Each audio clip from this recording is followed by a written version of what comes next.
Mayor, this one is from me. You just a few minutes ago talked about understanding that many landlords and renters need relief.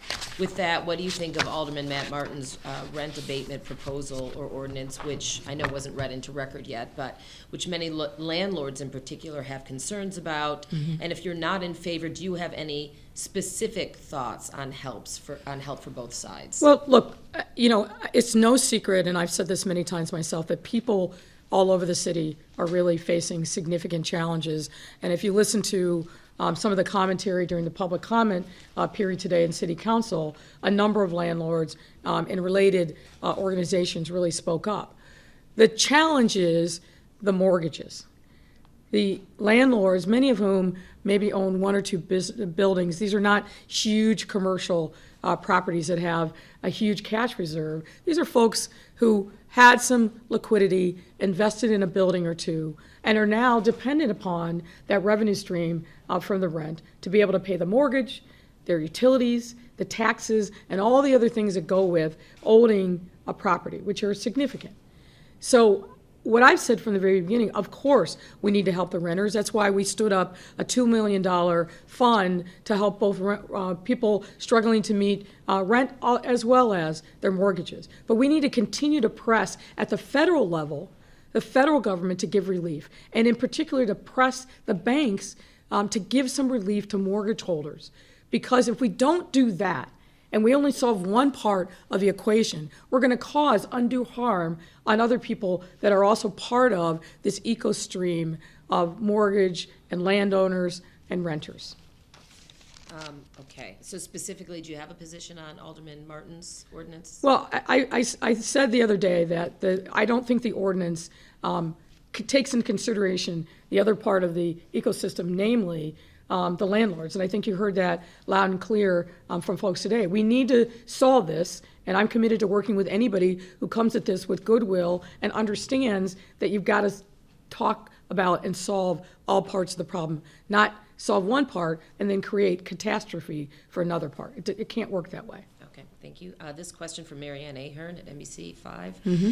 New mesh fencing went up around Lincoln Park, some of it already trampled on, but why wall off the park? Well, unfortunately, what we continue to see is some folks who are not abiding by the stay-at-home order. We shut down the lakefront now several weeks back because we saw people congregating en masse in ways that we knew weren't safe.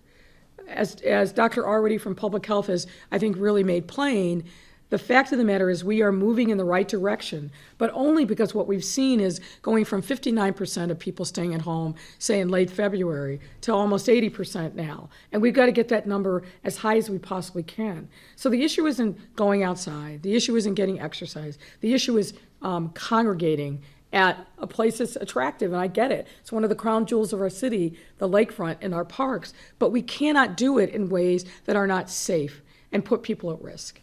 A follow-up to that, it's related from Amy Jacobson at WIND. She mentions Governor DeSantis of Florida has reopened some beaches with strong restrictions, no gathering in groups, no laying out in the sand, etc. Yeah, and look how well that's working. You see the pictures of people, they just flock back to the beaches en masse. I don't know what world that guy's living in, but he's not living in planet reality. So her question is, and I'm assuming I know the answer, would you, or at what point would you allow the lakefront to reopen for just walkers and runners and bikers? Well, I think we have made the progress that we've made because of the measures that we put in place. Banning large crowds, stay-at-home order, and closing the lakefront. And I'm committed to making sure that we continue to do what is necessary to bend the curve, which we are doing, but get to a place where we see the number of daily cases decline. And until we see that decline significantly and we see the hospitalizations go down, we see a decline in the number of ICU beds that are occupied by COVID positive or people under an investigation, it is way too soon to talk about opening up anything else in my view. Okay, this question from Dane Placco at Fox. Today is the 50th anniversary of Earth Day. What is your assessment of Chicago's environmental health, and do you believe the lower carbon emissions we've seen during the pandemic shutdown can be sustained after normal economic activity resumes? It's a very interesting question, and happy Earth Day for folks. But it's very interesting, and I've been reading a lot about how air conditions in some places across the world that are normally horrifically polluted are actually seeing some of the clearest air that they've seen in maybe decades. I think this is a moment where we have to learn from the fact that we don't have as many cars on the road, we don't have as many vehicles, and that's primarily what it is, although factories, but we don't see the kind of things that really add significantly to long-term sustained pollution of our air. That tells us that it's possible. So we've got to be resolved to make sure that, pandemic or no, that we do everything possible to try to improve the quality of life. One of the things I want to see happen in Chicago is plant more trees. There are areas of our city that are not green. And from when we were kids, going back to early science days, that the trees are vitally important for good air quality. So thinking about this moment and what the lessons are learned, I think are really important. From Craig Delamore, can you address the point raised by several aldermen in recent days? Meeting virtually is proof that the council can meet and react quickly, so extraordinary authority isn't really needed. Well, here's the problem with that logic, that when we are competing literally on a global basis for every product that we need, whether it's PPE, whether it's other products that we need to push out to our healthcare workers, our first responders, we don't have 48 hours. We have maybe hours. And if we don't act quickly, we lose the opportunity. That is the reality. Now, we've had 24 plus briefings, formal briefings with aldermen since this pandemic really started, and that doesn't count the number of other informal conversations. We've emphasized at every turn how we are doing what we're doing, why we're doing what we're doing, and the need for urgency.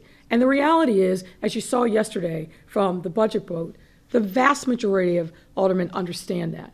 So we'll see what happens on Friday, but we need to move, and we need to move quickly. We need to be able to have the tools to make sure that we are not missing opportunities to really put our city in the best possible position to move forward on this pandemic. And as I said, some see this as a moment to grandstand. Others understand that we are in the moment of our lives, a pandemic, a disease that is literally decimating communities. We don't have a moment to waste.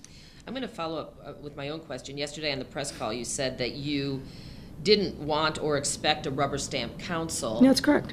Today, though, will you reach out to those aldermen who you say are grandstanding to try to discuss their concerns prior to Friday? I can't even tell you the number of conversations that have been had by me and my team all across the board to say, okay, explain to me what your issue is. How can we address it, if it's possible to address it? Some have no interest in doing anything other than trying to take advantage of the moment because they like preening in front of the press. Others have had some legitimate concerns, which we have addressed, and we've tweaked the language from what we initially put forward to really address it's temporary, it's short-lived, it's sunsets, but it's essential. So most people, I think, understand that, but some, it doesn't matter what we explain, because their goal is obstruct, obstruct, obstruct. From Stacy Baca at Channel 7, why not debate the issues in public today, specifically the emergency powers you're seeking as opposed to pushing it off? No, we wanted to debate them, but we saw two aldermen file a motion to delay. So that was them. That wasn't, I think, the vast majority of the aldermen wanted to do the business of the people and move forward in a way so that they can get back to attending to the work of the ward. Unfortunately, because of the actions of a small few, the whole city council was held hostage. We'll come back on Friday and we'll get the work done. From Gregory Pratt, last year the city council banned Chicago aldermen from lobbying state and local government and vice versa with their counterparts. You introduced an ordinance today that would roll that back. What is your problem with the original ordinance, and why roll back reforms that have passed? That's not accurate, and what we heard, there's no going back from banning city council members from lobbying other areas of government. That doesn't change at all. But what we heard through the Board of Ethics is some concern that the original language of the ordinance that was passed last fall swept too broadly and extended to elected officials in other jurisdictions that were doing some business here in the city of Chicago. That wasn't our intent. And so in consultation with the Board of Ethics and others, we are proposing a slight amendment that doesn't change what the intent of the original ordinance was, which is to make sure that city council members are not lobbying other bodies of government. That doesn't change at all. Follow up to what we were just talking about with the meeting today and the parliamentary procedure used from Tamon Bradley. Isn't there some truth to what, in particular, the 35th Ward Alderman was saying? The council can meet within 48 hours. Why do you need the emergency power you seek? I think I just explained that. We don't have 48 hours when we're trying to get vital services that are necessary to support our healthcare workers, tests, and other things that are critically important to making sure that we have the tools that we need to fight this pandemic. We literally, if we wait, we lose. We can't afford to lose. Our residents' lives are on the line, and we've got to move quickly in this pandemic. 48 hours, when we're seeing the level of competition and fighting for basic supplies, is an eternity. You've heard that from elected officials all across the country. This isn't something that's unique to Chicago or Illinois. We are fighting literally and in competition with the world for the basic supplies that we need to support our frontline workers and other efforts in this pandemic. And then a follow-up from Tamon. It's obviously, you called out one of the aldermen, as I just mentioned, the 35th Ward, Alderman Ramirez-Rosa, saying you're embarrassed. What can you do to stop the acrimony? Well, I think that the people who are using this moment to grandstand need to stand up and be legislators. I have two more questions. Amy Jacobson, again, you've mentioned, as has the governor, that we now expect the COVID-19 peak in mid-May. What data, models, science are you relying on? Well, we're relying on the same things we've been talking about for the last 6 weeks. We're seeing, first of all, how frequently the number of cases are doubling. We started out in this every 2 to 3 days, seeing the doubling of the cases. We're in a very different and better place, in excess of 12 days for the doubling of these cases. That is all to the good, but it's still going up.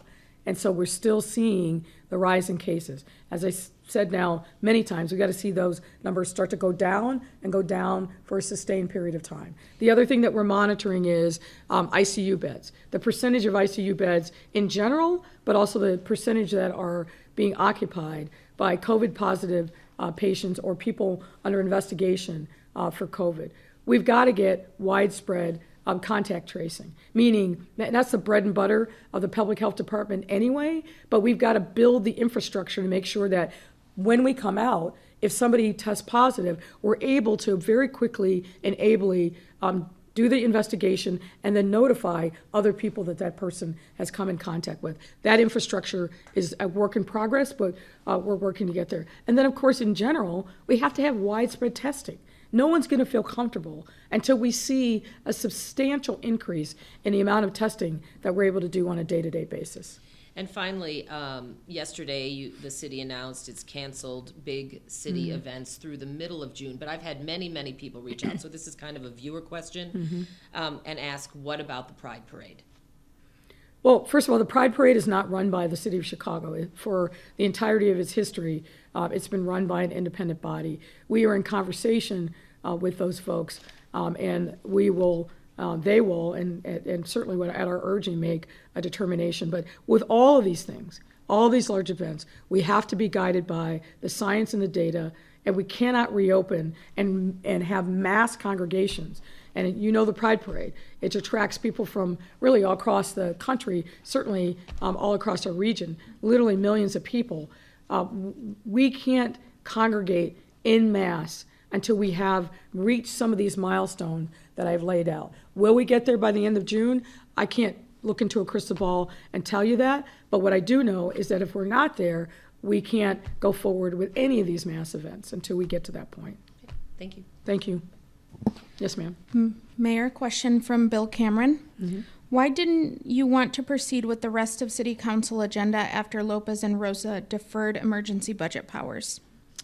Well, it's not that I didn't want to. I wanted to get through the entire schedule, but once a DMP motion happens, we have to then consider, and there was a motion for adjournment by Alderman Mitchell, and that was the will of the body. Mayor, from Kelly Bauer at Block Club. We keep hearing from Governor Pritzker that he might institute a mouth covering requirement, but it hasn't happened yet. Are you considering doing that requirement yourself or any other measures for the city? Look, I think that's a topic that's under a lot of discussion and debate. And what I think is this, and I think the governor said this as well, and this is consistent with not only the CDC guidance, but the guidance of our Department of Public Health. In congregate settings, if you cannot safely social distance, you should be wearing a mask. Grocery store, other essential places that people are traveling these days, you should be wearing a mask. And I think a lot of people are doing that.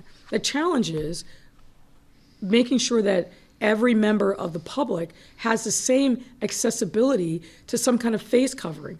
And we know from the disparities in our city that that is not so. What is possible in Lincoln Park is not the same as what's possible in Austin or Inglewood or Roseland. So we have to have a policy that is consistent with the realities of people's lives.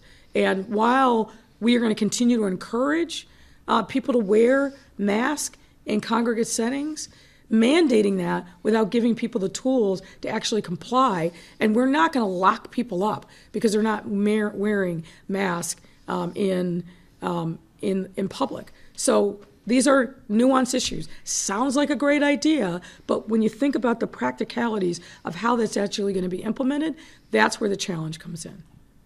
And I don't believe in placing any further burden on people. They should be safe. They should wear a mask when they go outside, particularly if they're going into any kind of congregate setting. But I want to do that in a way that reflects the realities of people's experiences out in the public. Question from Fran Spielman at the Sun-Times. Mayor, you introduced an ordinance at today's City Council talking about powers for Aviation Commissioner Jamie Rhee with regard to the O'Hare expansion project.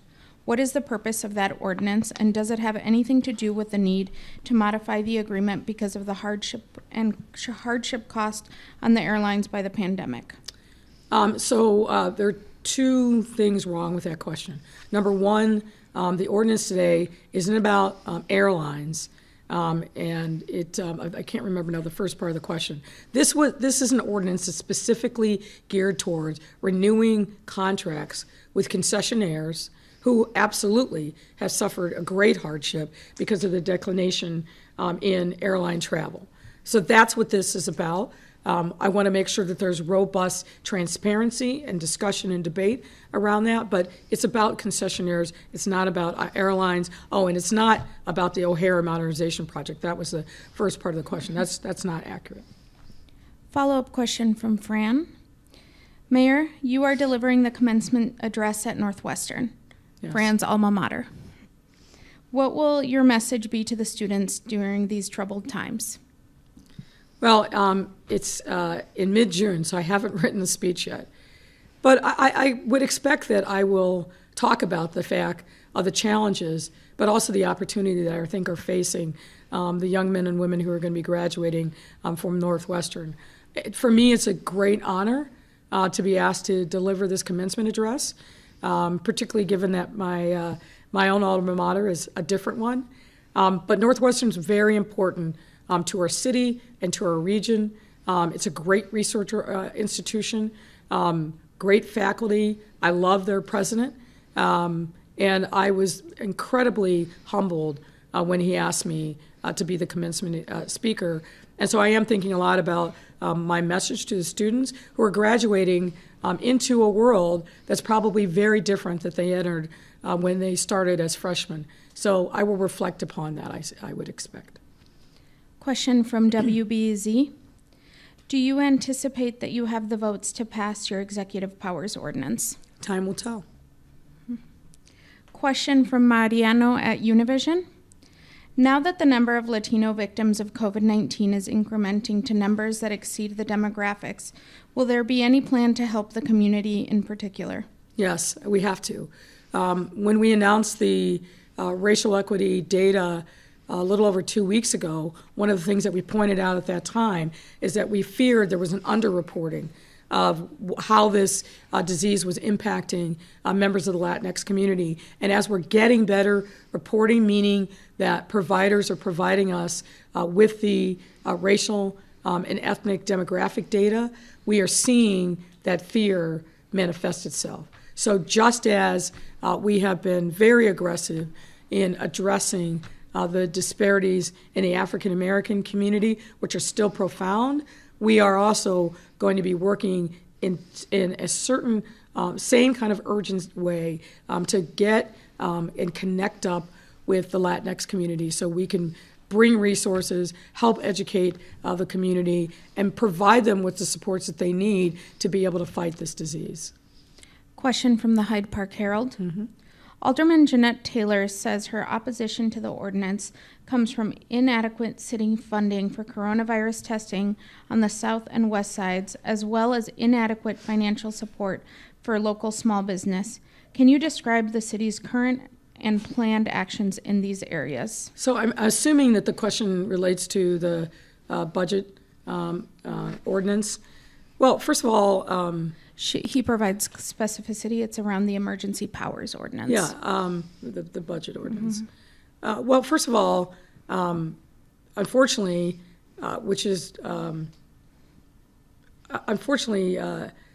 Alderman Taylor's premise is not correct. And again, through 24 plus formal briefings over the last few weeks, I would hope that a couple things were clear. Number one, weeks ago, we announced a $100 million fund to support small businesses across the city. And unlike what we've seen at the federal level, our fund still has money and still is available for small business owners. We are filling a niche that isn't going to be covered by the federal government. And by that, I mean two things. Number one, what we've found is many small businesses here in the city of Chicago are what we call unbanked, meaning they don't have a long-standing relationship with a banking institution where loans or line of credit or so forth. So when you're operating on a cash business or you only have a tangential relationship with the bank, you're not going to qualify for those SBA loans. So that's why our Small Business Resiliency Fund is so important. And another important aspect of it is we provide funding for small businesses regardless of the citizenship status of the owner. Federal government, if you're undocumented, you cannot get access to these federal funds. That's why we codified an executive order that we will not discriminate against our residents ever, but particularly in this time of need, solely on the basis of citizenship status. So that's really an important distinction. So that fund was announced back in March. It's active. We've pushed out well over 100 loans so far and more to come. So I hope that Alderman Taylor understands that that resource is actually available to small businesses. Regarding testing, what I can say, and again, this is information that we have shared with the alderman. It's up on our website, chicago.gov/coronavirus. What we actually see is substantial amount of testing in Black Chicago. Now, there's a lot of reasons for that, but the city certainly isn't sitting on its hands. Every single day, myself and or Dr. Arwady, our public health commissioner, talk extensively about the need for testing. And we are leaving no stone unturned to expand the amount of testing that's available in the city. And if you look at where we started to where we are now, we've increased the amount of testing exponentially, but we still know we've got a lot more to do. And it's not for the city to control it. It's not like we've got a stockpile of tests and we're not using them. We are trying to get the test here in Chicago so we can expand the footprint of people who are getting access to testing. And testing is one of the milestones that I said that we have to reach widespread testing before we can safely come out of where we are now with the restrictions on people's movements. Follow-up question from Heather Sharon on the ethics ordinance. Why wasn't Ethics Committee Chair Alderwoman Michelle Smith consulted for the proposal? I don't think that that's accurate. And last question from A.D. Quiggett Cranes. And by the way, oh, you're talking about Michelle Smith. I don't think that's accurate, but I heard Michelle Harris. But I don't think that's accurate either.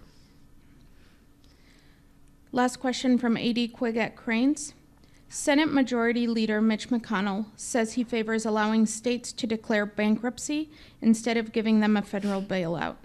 He singled out Illinois as giving too much to public employee unions and that he was reluctant to give states and local governments additional assistance. What's your reaction, and what would be the impact of state bankruptcy here? Well, first of all, we're not going into bankruptcy. And Mitch McConnell, same talking points, different day.